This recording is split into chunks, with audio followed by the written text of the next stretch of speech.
하나님 나라 제자의 삶 마태복음 강의 24번째 시간입니다. 마태복음 24장을 통해서 함께 말씀 나누는데 심판과 인자의 다시 오심이라는 주제로 함께 말씀 나누도록 하겠습니다. 지금 인터넷으로 영상으로 29분 들어와 계시고요. 9분 정도 우리 출석 체크해 주셨습니다. 감사합니다. 오늘 이 마태복음 24장은 사실은 좀 어려운 본문이에요. 어렵다라는 것이 이제 어떤 관점에서 역사를 바라보실 건가라는 것 때문에 그런데 이 하나님의 역사와 우리의 역사의 타임 그 프레임이라고 그럴까요? 이 단위가 엄청나게 차원이 있죠. 하나님은 영혼의 관점에서 우리 역사를 바라보시는데 우리 인간은 시간 안에서만 역사를 바라볼 수 없기 때문에 거기에는 이제 엄청난 차이가 있습니다. 그래서 이 오늘 24장 같은 하나님의 심판 또 인자의 다시 오심을 이렇게 얘기할 때 많은 사람들은 사실은 이 본문을 좀 다루기를 꺼려하고 있죠. 특히 이제 근대 과학주의가 이렇게 발달되면서 이런 본문들은 많이 이렇게 배제해 버리고 우리가 좀 이해할 수 있는 본문 안에서 해석할 수 있는 용이한 본문 안에서 이 주석들을 하는 경향들이 있는 것을 보게 됩니다. 하지만 오늘 마태복음 24장의 말씀도 마태복음 전체에서 우리가 지금까지 제자도의 관점에서 마태복음을 쭉 다루고 있는데 굉장히 중요한 본문이고요. 하나님 나라의 제자들이 어떤 시각을 가지고 이 땅을 바라보아야 할 것인가를 말씀해 주는 아주 중요한 이 구절 또 말씀들이 들어가 있는 장이다라고 이렇게 말씀드릴 수 있습니다. 이 마태복음에 들어가 있는 신학이 굉장히 풍성한데요. 이것들을 다 지금 일일이 다 이렇게 다루지는 못하고 가급적이면 이제 장별로 지금 쭉 다뤄서 24장까지 왔는데 다시 한번 좀 간단하게만 정리를 해보면 제일 처음에 예수님의 탄생, 그러니까 오랫동안 구약에서부터 예언이 되었던 메시아께서 이 땅에 오셨다. 예루살렘 베들레헴 말구에서 태어나셨다라는 것들로 이제 마태복음이 시작이 되고 있죠. 그래서 1장부터 4장까지 예수님의 탄생에 대한 기록이 마태복음에 기록이 되어 있고요. 그 다음에 5장부터 17장까지 아주 큰 묶음으로 천국 백성을 위한 하나님의 가르침이 들어가 있습니다. 여기서는 산상순 5장부터 7장까지 시작해서 또 예수님이 많은 병 고치는 사건들 또 하나님 나라의 역사와 이적들을 행하시는 것들을 보게 됩니다.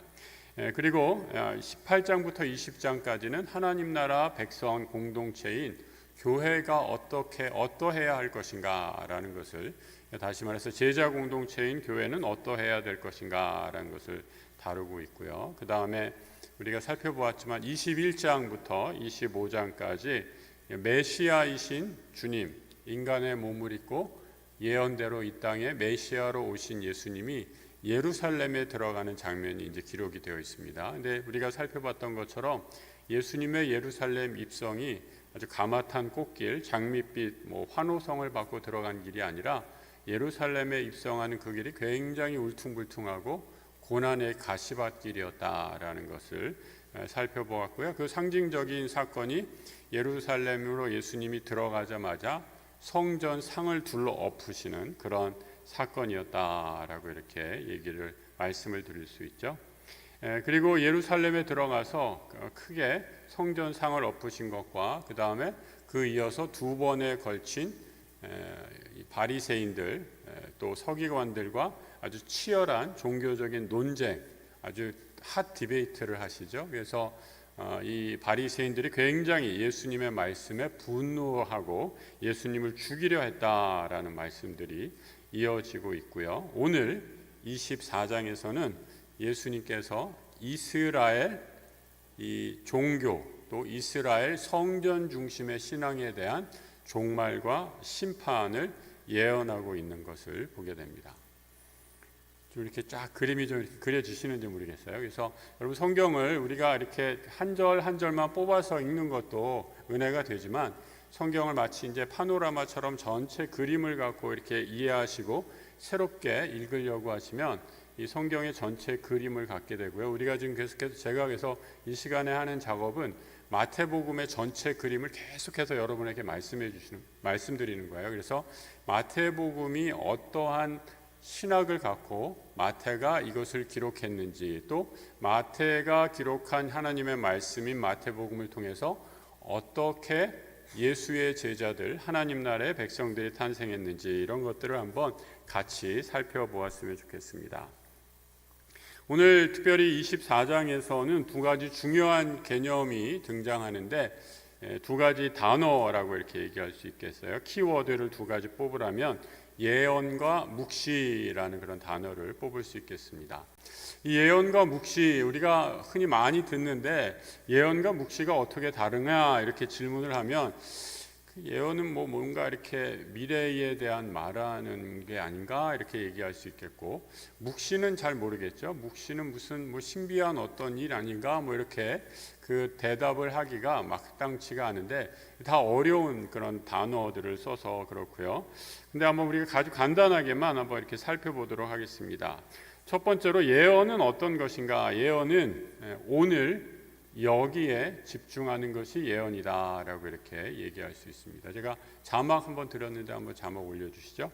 오늘 여기에 집중한다라는 말은 구약의 예언자들이 이 미래의 일을 맞추는 점술가가 아니라, 우리가 예언하면 점쟁이들이 앞으로 무슨 일이 있을 것인다라고 이렇게 예언하는 그런 의미보다는, 성경에 있는 예언의 거의 대부분은 여호와께서 이같이 말씀하셨느니라 라는 말씀으로 시작을 해서 하나님의 법을 떠난 이스라엘 백성들, 하나님의 백성들에게 지금 당장 회개하라, 변화를 촉구하는 경고의 말씀을 담고 있는 것이 예언의 주된 임무였다라는 거예요. 거의 물론 미래에 대한 말씀을 하는 경우가 아주 있지만, 그건 지극히 특정한 컨텍스트에서만 이루어지는 거고, 성경의 대부분의 예언의 말씀은 지금 말씀드린 것처럼 하나님의 법을 떠난 백성들에게 지금 여기서 당장 돌이키라, 이것이 하나님의 예언의 말씀이다 라고 가르치는 것이 바로 예언의 거룩한 경고로서의 의미다라고 이렇게 말씀드릴 수 있겠습니다. 그러니까 우리가 예언을 저 먼 미래에, 그래서 한참 우리가 그때 밀레니엄 맞이할 때 2000년도에는 무슨 일이 생길까 이런 그 사이비 예언들이 범람했는데, 그런 차원에서의 예언과는 성경의 예언이 약간 다르다라는 것을 우리가 좀 유념해 볼 필요가 있겠고요. 그 다음에 묵시, 헬라어로 아포칼립시스라는 묵시라는 말은 영원과 우주적인 종말에 더 초점을 맞추고 있는 것을 보게 됩니다. 특별히 이 묵시라는 것은 묵시 문학, 그래서 요한 계시록을 묵시 문학이라고 그러고요, 요한 묵시록 이렇게까지 얘기하는데, 이 묵시라는 말의 뜻은 어떤 배경하에서 이 묵시라는 단어가 나왔냐면, 세상의 악이 너무나 커요.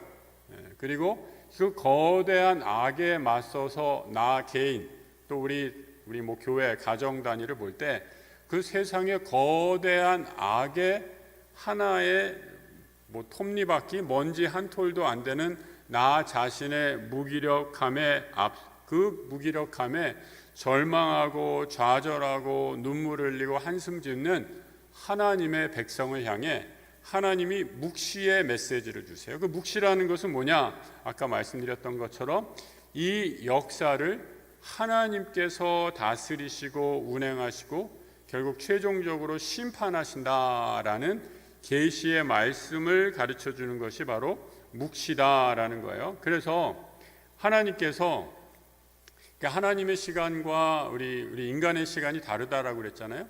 하나님은 영원에 계시잖아요. 우리 인간은 시간 안에 존재하고, 근데 여러분이 영원이라는 거, 영원은 우리 시간을 무한정으로 쫙 이렇게 늘리면 영원이 되는 게 아니에요. 영원은 하나님과 우리는 2차원에서 이 시간 안에 개념 안에 갇혀 있는 존재라면, 하나님은 영원의 개념에서 4차, 우리와는 차원이 다른 존재로서 우리 시간 안으로 하나님께서 간섭하시는 분이시죠. 너무 어려워지고 있죠 지금. 그래서 하나님이, 영원이신 하나님이 역사의 현장에 침투하셔서 직접 개입하셔서 인간의 역사를 다스리시고, 세상의 거대한 악을 심판하실 것이다 라는 내용을 담고 있는 성경을 요한 묵시록 혹은 묵시문학이라고 하고, 오늘 마태복음 24장도 이 묵시문학적 성격을 갖고 있는 예수님의 말씀이시다라는 거예요. 그래서 묵시문학 혹은 묵시를 통해 주는 복음의 진정한 목적은 너희들 이제 다 죽었어. 이제 하나님 오시면 너희들 다 예수님 다시 오시면 다 죽었어. 이렇게 공포를 주시는 것이 아니라, 이 땅이 아무리 절망스럽고 악이 관영하고 악의 거대함에 비해서 나라는 개인은 너무 초라하게 보일지라도 그 악의 거대함에 주눅들거나 공포에 휩싸이지 않고 두려움에 떨지 말고 그 고난 가운데 살아가는 성도들에게 역사의 주인은 누구라고요? 하나님이시다라는 것을 가르치고 끝까지 견디고 소망을 잃지 말 것을 가르치는 내용이 묵시를 통해서 주시는 복음의 핵심이다라는 거예요. 그러니까 이게 중요한 복음이에요, 중요하지 않은 복음이에요? 굉장히 중요한 복음이죠. 우리의 삶의 현실 가운데서 눈을 들어서 환경을 뛰어넘어서 내 처지를 뛰어넘어서 하나님이 역사에 개입하시는 것을 믿는 확신 가운데 이 믿음의 고백을 할 수 있다라는 거죠.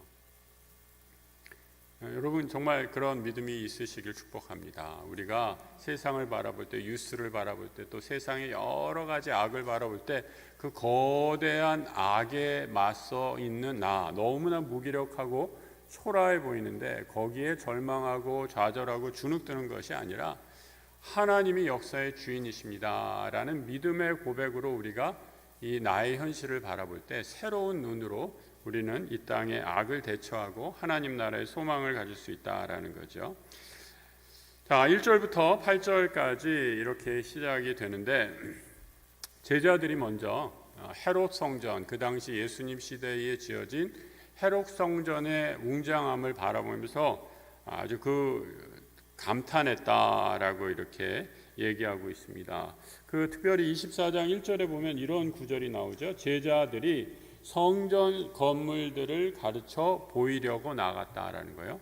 여러분 주변에 저기 여의도의 높은 빌딩들, 또 우리 저기 잠실에 무슨 월드 이렇게 가보면 어마어마하게 높은 건물도 보면 와, 저 건물 봐라라고 이렇게 손가락을 하게 되잖아요. 그러니까 건물이라는 것은 사실은 그 시대 과학과 엔지니어링과 모든 기술의 하나의 집약이잖아요.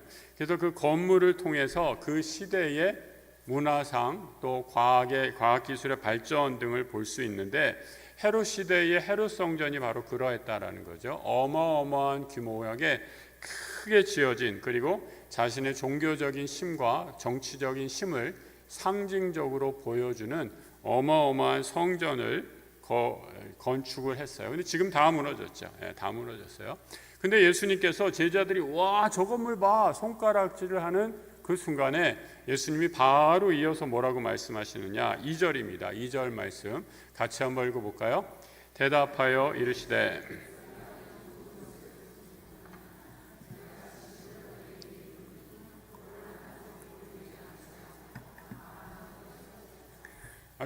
아주 상반되는 말씀하신 거죠. 제자들이 와, 저 건물 좀 봐, 저렇게 높은 건물 좀 봐, 이렇게 손가락질하고 있는데 예수님은 거기에 그러네, 같이 맞장구를 치고 이러시는 게 아니라 주님이 뭐라고 말씀하시느냐, 야, 너희들이 감탄하는 저 성전 돌 하나도 돌 위에 남지 않고 깡그리 다 무너지리라, 완전히 다 초토화되리라 라고 이렇게 말씀하고 있습니다. 그리고 이 예언은 AD 70년에 로마 장군인 티투스라는 장군이 실제로 예루살렘 이 헤롯 성전을 다 무너뜨리고 돌 하나도 돌 위에 남지 않는 다 성전을 불태워요. 그리고 성전을 불태우니까 그 헤롯 성전에 특히 많았던 게 금이라고 그래요. 금.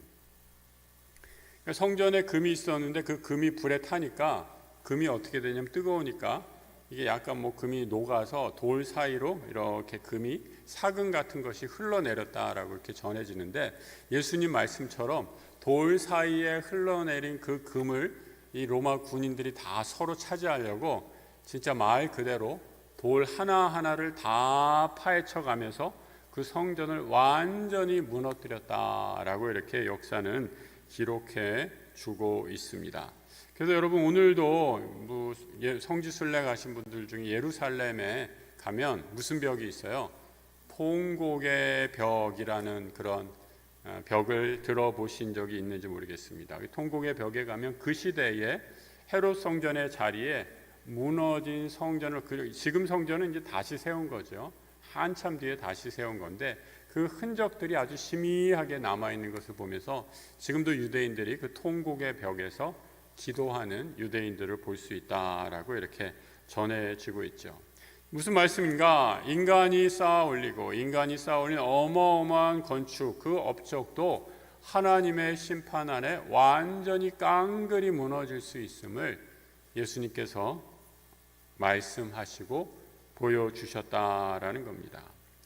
이 예수님이 성전이 다 무너질 거다라는 선언에 제자들이 좀 충격을 받은 것 같아요. 그래서 감람산 올리브산에서 3절에 이렇게 와서 예수님께서 말씀하고 있죠. 제자들이 조용히 와서, 저는 이 제목이 참 재밌어요. 제자들이 조용히 왔어요. 궁금했는데 소리를 내서 저요 이렇게 손 들고 질문한 게 아니라 조용히 와서 이렇게 묻는 거예요. 그러니까 자신들이 갖고 있는 메시아가 이 땅에 오셨을 때 메시아가 이 땅을 다스리시고 통치하시는 그림과는 좀 다른 거죠. 왜 달랐을까?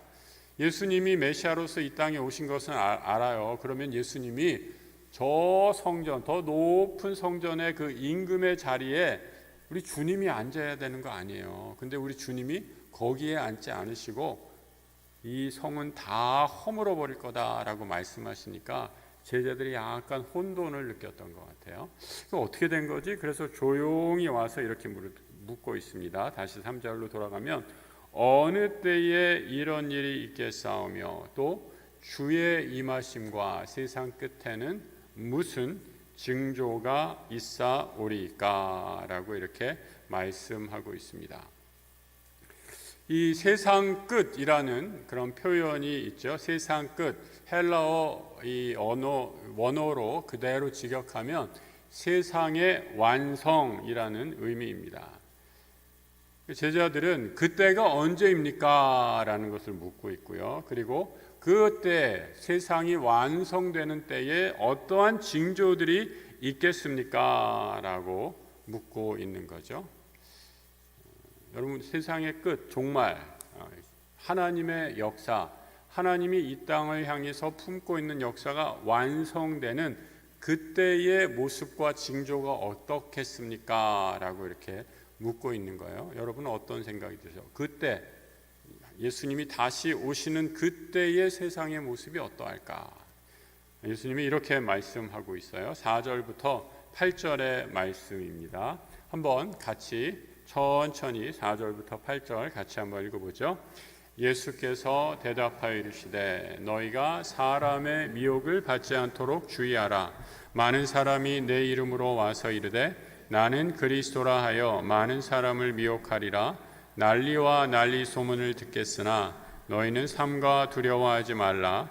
이런 일이 있어야 하되 아직 끝은 아니니라.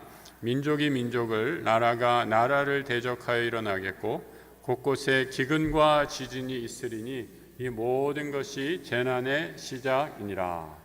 여러분 어떠세요? 예수님의 대답을 읽으시면서 지금이 세상 완성, 예수님이 말씀하신 세상의 완성의 시작인 것 같으세요? 아니면 거의 끝 무렵이신 것 같으세요? 한번 잘 생각해 보시기 바랍니다. 예수님의 대답은 재난과 전쟁에 대한 모습이 아니라 먼저 첫 번째로 너희가 사람의 미혹을 받지 않도록 주의하라 라고 이렇게 말씀하세요. 뒤집으면 재난의 시작, 종말, 세상이 완성되는 역사의 끝자락에는 미혹하는 것이 많아질 것이다 라고 이렇게 말씀하고 있어요. 미혹, 이 헬라어 플라네세라는 단어인데 이 미혹이라는 말은 양떼가 길을 잃고 헤매는 상태를 미혹 이렇게 얘기를 합니다. 그러니까 많은 무리들이 어디로 갈지 몰라서 헤매고 있다라는 거예요. 길 잃은 영혼들이 많아진 때가 바로 세상 끝물의 시작이다라고 이렇게 말씀하고 있습니다. 그리고 또한 세상 마지막의 징조는 무엇이냐? 도처에서 일어나는 기근과 지진 이런 것도 있지만 진짜 끝 마지막의 징조는 진리가 아닌 것을 사실로 받아들이는 거짓 선지자, 영적 미혹자들, 가짜 구원자, 가짜 평화, 가짜 진리가 판을 치게 되는 세상이 올 것이다 라고 말씀하고 있습니다. 그래서 하나님의 예수의 제자들, 하나님의 백성들은 이 미혹의 때에 분별의 영을 가지고 살아야 세상의 유혹에 미혹에 휩쓸리지 않을 수 있다라고 이렇게 말씀하고 있습니다. 그리고 이 마지막 때에는 세상적인 이런 드러나는 물리적인 심각한 재앙뿐만 아니라 제자들 향한 아주 극심한 박해 또 분열이 찾아온다라고 이렇게 말씀하고 있습니다. 9절의 말씀입니다. 같이 한번 읽어볼까요? 그때에 사람들이 너희를 환난에 넘겨주겠으며 너희를 죽이리니 너희가 내 이름 때문에 모든 민족에게 미움을 받으리라. 그리고 12절로 넘어가면 이렇게 이어지고 있어요. 불법이 성함으로 많은 사람의 사랑이 식어지리라. 그리고 중간에 10절에 보면은 핍박이 거세지니까 공동체 내부, 교회 내부에서 배교와 배신이 일어나면서 거짓 선지자들이 득세하게 될 것이다 라고 이렇게 얘기합니다. 그런데 이 모든 것 중에서 가장 무서운 종말의 증거는 뭐냐? 이렇게 얘기하고 있죠. 불법의 성함보다 사랑이 식어지는 것. 사랑이 식어지는 거예요. 네. 그래서 여러분 저는 오늘 말씀을 이렇게 쭉 묵상하면서 그런 생각을 해봤어요. 이 기독교가 로마에서 엄청난 박해를 받고 그 다음에 313년인가요? 이 콘스탄티누스 대제에 의해서 밀라노 칙령에 의해서 기독교가 이제 공인이 됩니다.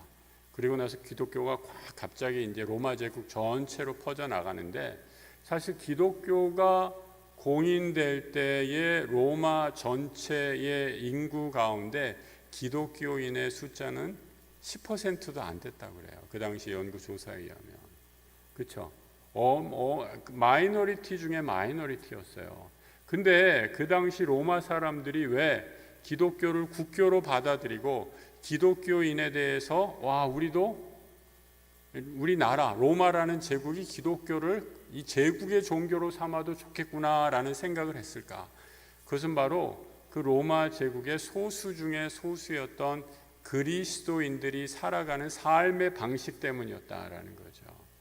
그들은 로마 황제가 박해하고 있는 그 어마어마한 박해의 현장 가운데서도 신앙을 잃지 않고 자신의 신앙을 죽으면서까지 순교하면서까지 당당하게 지키는 그리스도인들의 모습에 대해서 감화와 감동을 받았다라는 거죠.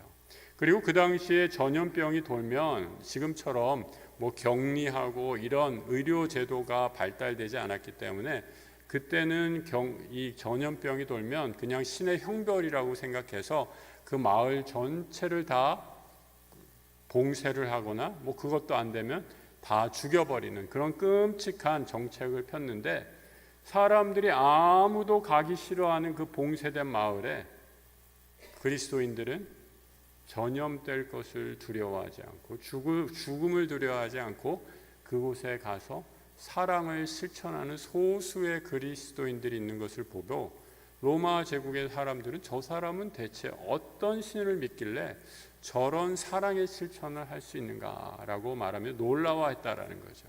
그 소수의 기독교인들, 복음을 가지고 사랑을 가지고 실천하는 소수의 그리스도인들이 로마 제국 전체를 변화시켰다라는 거죠.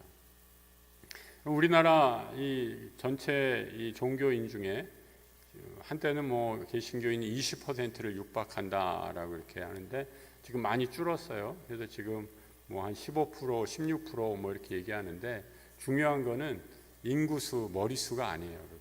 네.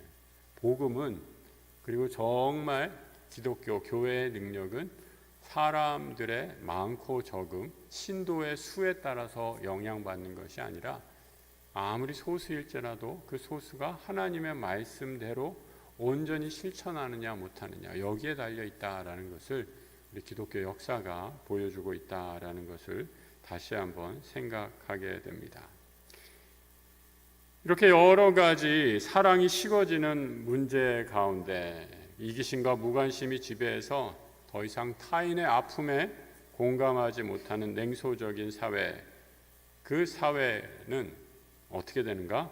바로 이 묵시적인 고난 가운데, 어마어마한 고난 가운데 이제는 사람들이 그 사회에 팽배하게 퍼진 악의 문제를 해결할 수 없는 지경에 이르게 될 때, 그때 하나님이 역사 속에 개입하시는 일들이 일어나게 됩니다. 하나님이 어떻게 개입하시는가? 이렇게 13절, 14절 이렇게 말씀하고 있어요. 그러나 같이 읽어볼까요? 그러나 끝까지 견디는 자는 구원을 얻으리라. 이 천국 복음이 모든 민족에게 증언되기 위하여 온 세상에 전파되리니 그제야 끝이 오리라.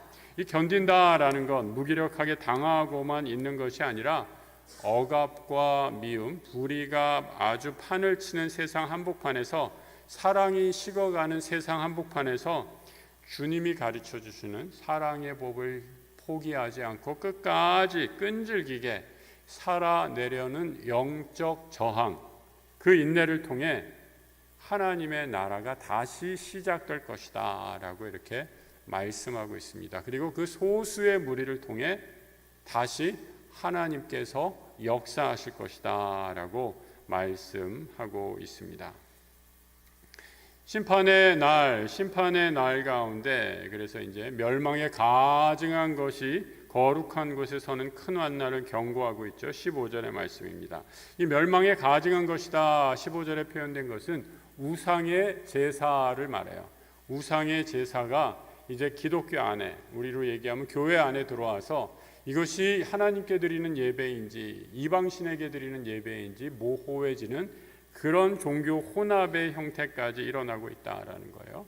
그러니까 하나님이 가만히 계실 수가 없죠. 그리고 하나님의 환란의 심판이 임했을 때 겨울에 임하지 않도록, 그래서 임산부와 아이를 키우는 여성들이 이 고난의 뼈저린 고통 가운데 처하지 않도록 기도하라라고 이렇게 말씀하고 있습니다. 그런데 하나님께서 이 철저한 심판을 약속하시면서 하나님의 은혜의 말씀은 무엇인가? 22절입니다. 22절 같이 한번 읽어보죠. 그 날들을 감하지 아니하면 모든 육체가 구원을 얻지 못할 것이나 그러나 택하신 자들을 위하여 그 날을 감하시리라. 여러분, 이것이 은혜예요.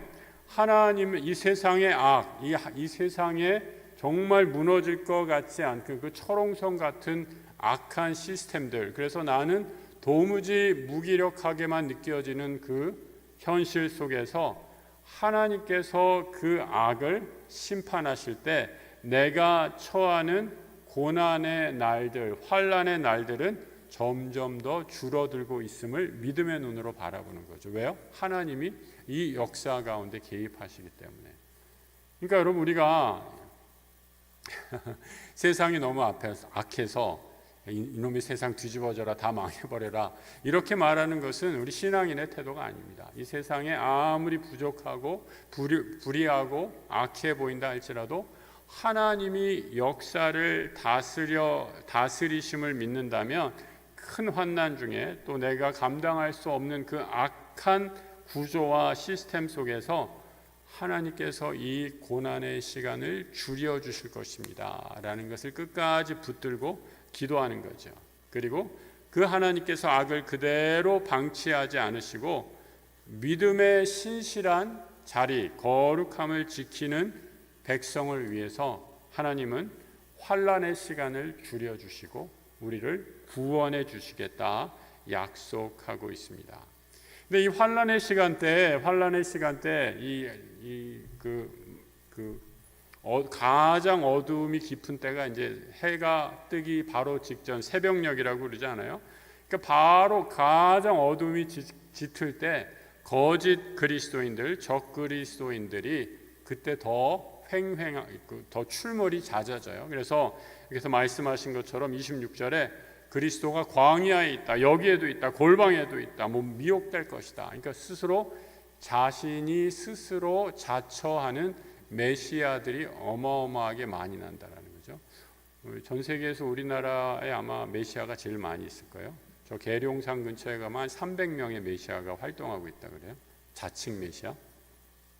그런데 이런 거짓 선지자들에게 미혹되는 것이 아니라 하나님은 어떻게 오시냐? 예수님의 임재는 어떻게 오시냐? 이렇게 말씀하고 있어요. 번개가 치는 것처럼 오신다라고 이렇게 얘기하세요. 동편에서 번개가 쳐서 서편에서 번쩍임 같이 이렇게 오신다라는 거예요. 여러분, 번개가 치는 걸 모르는 분 있어요? 아무도 없죠. 갑자기 번쩍하고 우르릉쾅쾅 하면 온 세상 사람들이 그 소리를 듣고 깜짝 놀라서 모두 다 온 우주가 단번에 주의 재림을 알아볼 수 있도록 영광스럽고 명백하게 올 것이다 라고 이렇게 말씀하고 있어요. 그래서 이것을 27절인가요? 좀 약간 문학적으로 28절이네요. 주검이 있는 곳에는 독수리들이 모일 것이다. 여러분, 가끔 영화에서 그런 장면 보잖아요. 사막 한가운데 저기 아무것도 없는데 독수리가 날고 있어요. 그건 뭐예요? 그 독수리가 날고 있는 그 아래 동물의 시체나 사람의 시체가 있다라는 증거 아니에요? 굉장히 문학적으로 표현한 거죠. 저 아무것도 없는 사막 한복판에 독수리가 날고 있다면 그 안에 죽음의 시체가 있는 것처럼 하나님, 예수님, 주님의 다시 오심은 모든 사람들이 천둥번개가 치는 것처럼 독수리가 사막 한가운데서 하늘 위를 날고 있는 것처럼 눈에 분명히 보이는 역사적인 실체가 될 것이다 라고 말씀하고 있는 것입니다. 예수님이 그러니까 처음 메시아로 오실 때는 굉장히 낮고 낮은 모습으로, 그래서 저 베들레헴 구유에 사람들이 아무도 모르게 오로지 동방박사만 별의 움직임을 보고 와서 경배했다면, 예수님이 다시 오시는 두 번째는 그야말로 메시아적인 우주적인 권능을 가지고 다시 오시는 모습으로 묘사하고 있습니다. 29절에 보면 해와 달이 빛을 잃고 별들이 떨어진다라는 거예요. 이것은 세상의 권력, 세상의 힘을 의지하던 악한 세력들, 그 세속적인 권위와 가치관이 단번에 전복되는 것을 보여주는 것을 상징적으로 묘사해 주고 있습니다. 그리고 자신들이 거절하고 핍박했고 무시했던 인자가 30절에 구름을 타고 오시는 것을 보면 어떻게 돼요? 그 앞에서 모든 족속들이 통곡을 하게 될 거다라고 얘기하고 있어요. 왜 통곡을 하는 거예요? 아이고, 우리 이제 죽었구나. 그렇게 되는 거죠. 왜요? 하나님의 아들로 오신 그 메시아를 알아보지 못하고 그의 말씀을 불순종하고 그를 거부했던 죄가 백일하에 드러나기에 우주적인 영광을 가지고 다시 오시는 주님의 그 영광 앞에 악한 세력들은 통곡할 것이다 라고 이렇게 얘기합니다. 하지만 주님을 끝까지 신뢰하면서 깊은 고난, 어둠 가운데 견뎌내고 인내하고 주님의 다시 오심을 사모했던 사람들에게는 이 날이 심판의 날, 통곡하는 날이 아니라 기쁨과 잔치의 구원의 날이 될 것입니다. 31절에 이것을 이렇게 얘기하고 있죠. 큰 나팔 소리와 함께 천사들을 보내리니 그들이 그의 택하신 자들을 하늘 이 끝에서 저 끝까지 사방으로부터 모으리라 라고 것이다라고 이렇게 얘기해요. 이게 묵시문학적인 비전이에요. 그때가 언제인지 모르지만 하나님이 이 땅의 역사 가운데 침투하셔서 이 세상의 모든 악을 다 전복시키시고 다시 새 하늘과 새 땅을 완성하실 것이다 라는 거예요.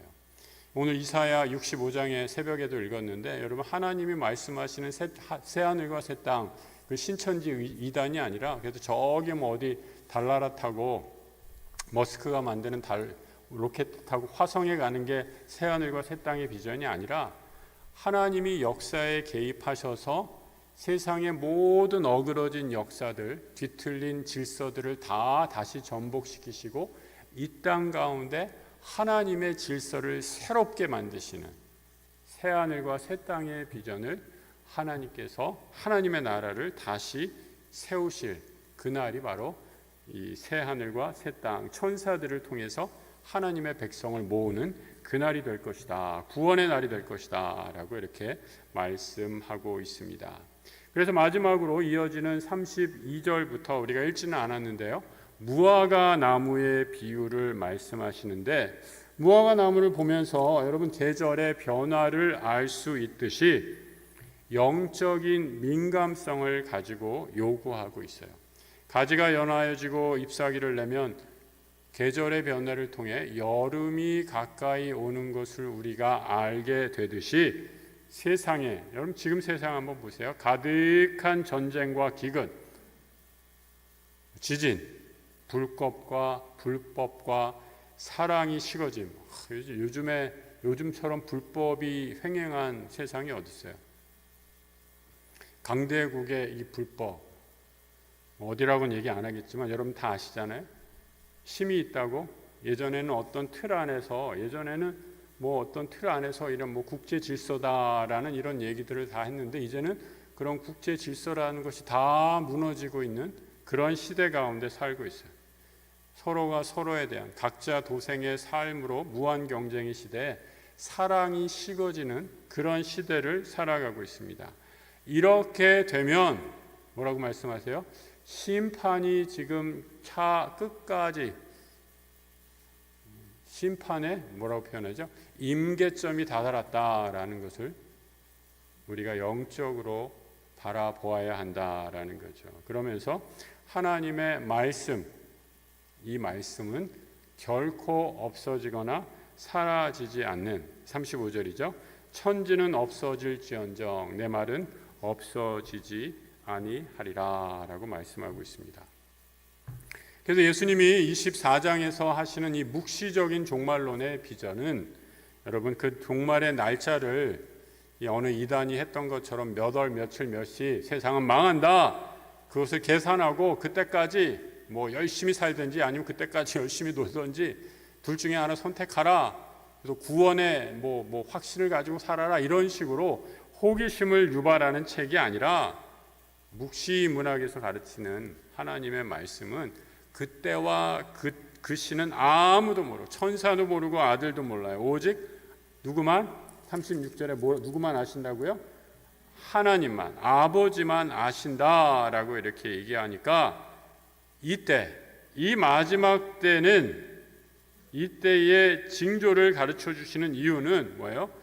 미혹당하지 말고 오늘이라는 시간, 오늘 나에게 주어진 이 시간을 깨어서 제자로 살아가라라는 거예요. 그날과 그 시를 우리가 알지 못하기 때문에 지금 나에게 주어진 이 시간이 가장 소중한 시간이고 바로 주님께로 돌아갈 수 있는 마지막 기회임을 기억하면서 지금을 하나님의 시간으로 채워가라라고 말씀하고 있는 것입니다.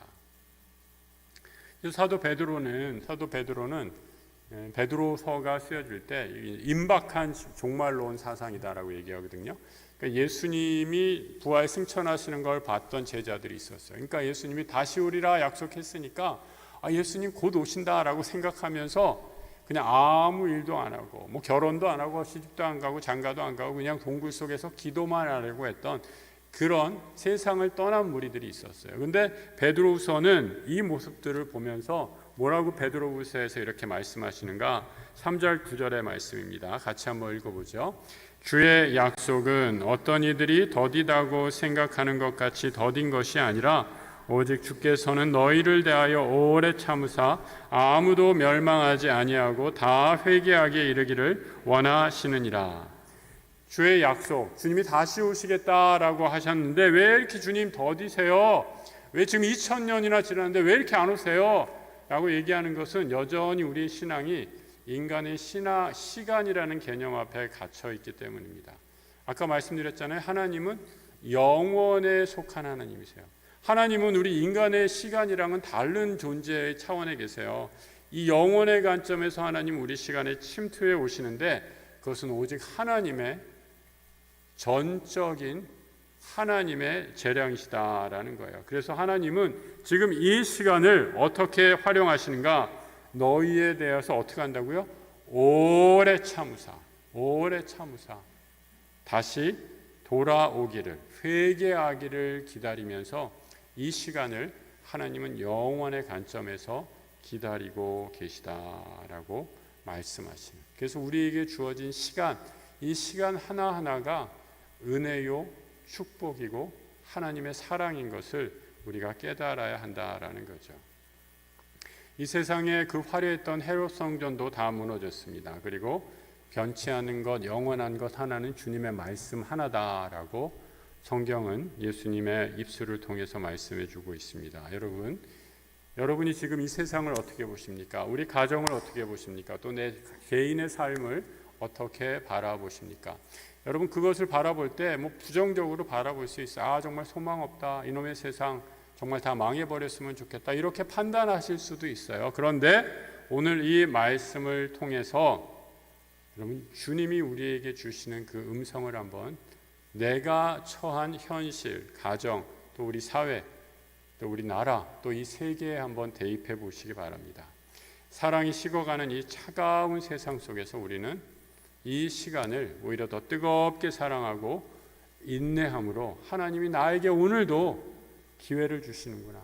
사랑할 수 있는 기회를 주시고 회개할 수 있는 기회를 주시고 주변에 있는 사람에게 예수의 복음을 전할 수 있는, 전도할 수 있는 기회를 주시는구나라는 것을 깨닫고 인내하며 끝까지 인내하는 자에게 주님께서 구원을 약속하신 그 약속의 말씀을 기억하고 오늘도 믿음으로 인내함으로 순례의 길을 걸어가시는 하나님 나라 주의 제자들 되시기를 우리 주님의 이름으로 축복합니다.